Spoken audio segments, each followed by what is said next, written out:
नमस्कार साथियों कई बार ऐसा होता है जब हम किसी को पैसे भेजते हैं तो हमारे गलत ट्रांजैक्शन हो जाता है या किसी और को पैसा चला जाता है, जिससे हम उसको फोन करते हैं और वो हमें पैसा वापस नहीं करता। या कई बार ऐसा हो जाता है, बहुत सारा अमाउंट होता है, वो गलती से किसी और को ट्रांजैक्शन होता है, किसी और की यूपीआई आईडी पर चला जाता है, जिसको हमें भेजना था उसको नहीं जा पाता। तो ऐसी कंडीशन में हमें क्या करना है, इस वीडियो को पूरा देखना है। आगे सारा तरीका बताऊंगा, आपको वही इंस्ट्रक्शन फॉलो करने हैं और उसी तरीके से आपको ये फॉर्म फिल करना है। याद रहे, जब भी आपका किसी को गलत पैसा जाता है उसको वापस कर सकते हैं। वापस करने के लिए 24 से 48 घंटे का समय लगता है। एनपीसीआई के द्वारा आप उसको वापस कर सकते हैं। तो जानते हैं पूरा प्रोसेस। चैनल को सब्सक्राइब करना होगा और बेल आइकन को प्रेस कर लें ताकि हर एक वीडियो का नोटिफिकेशन सबसे पहले आपको पहुंच सके। तो चलिए शुरू करते हैं जानकारी। तो इसके लिए सबसे पहले हम आ जाएंगे अपने गूगल क्रोम में। गूगल क्रोम में आने के बाद यहाँ पर हम टाइप करेंगे NPCI NPCI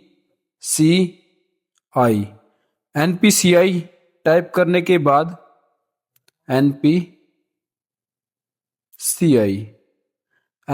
टाइप करने के बाद सबसे ऊपर वेबसाइट दिखेगी हमें NPCI की, इस पर हमें चले जाना है। इस वेबसाइट पर क्लिक करते ही यहाँ पर कुछ इस तरीके का इंटरफेस दिखाई देगा हमें।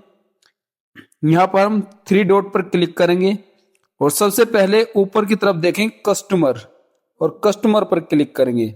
यहाँ से क्लिक करने के बाद अगर हमने ट्रांजैक्शन यूपीआई से किया है तो हम यूपीआई कंप्लेंट्स में जाएंगे। यूपीआई कंप्लेंट्स में जाने के बाद यहाँ पर कुछ लोडिंग करेगा ये, और उसके बाद जो ऑप्शन आएंगे वो आपको सेलेक्ट करने होंगे। अब यहाँ पर हम नीचे की तरफ आएंगे तो यहाँ पर आते हैं ट्रांजैक्शंस। अब हमें वो चुनने हैं जिससे हमने ट्रांजैक्शन किया है। सबसे पहले कंप्लेंट टाइप में देखेंगे तो यहाँ पर ट्रांजैक्शन और नॉन ट्रांजैक्शन है। अगर हमने कोई ट्रांजैक्शन ऑनलाइन किया है तो हम उसको सेलेक्ट कर लेंगे। मैंने ट्रांजैक्शन सेलेक्ट किया। अब आता है ट्रांजैक्शन रिलेटेड डिटेल्स। तो यहाँ पर हम जो हमारे इशू हैं वो यहाँ पर हम फिल करेंगे। तो सेलेक्ट पे क्लिक करेंगे।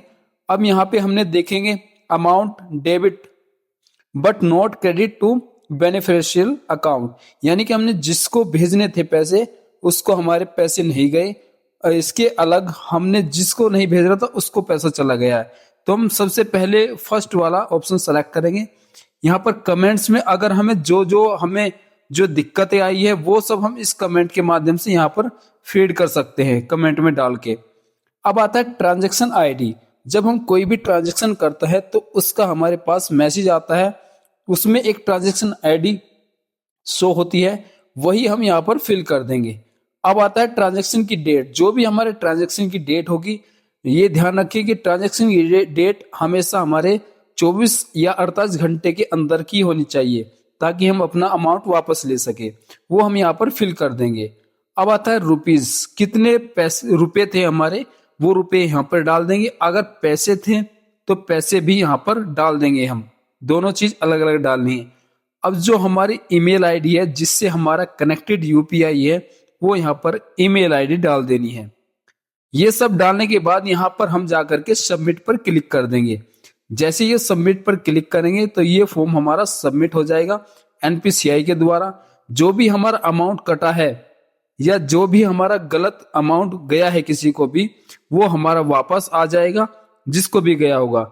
तो प्यारे साथियों, ये जानकारी आपको कैसी लगी हमें कमेंट के माध्यम से जरूर बताएं, और आशा करते हैं ये जानकारी आपको बहुत अच्छी लगी होगी। सभी के साथ में आप ये जानकारी शेयर करें, और अगर आपका भी ऐसे ही अमाउंट कट जाता है, गलत ट्रांजैक्शन हो जाता है, तो आप इस तरीके से वापस कर सकते हैं 24 से 48 घंटों के अंदर। तो मिलते हैं एक और नई वीडियो के साथ में, तब तक नमस्कार।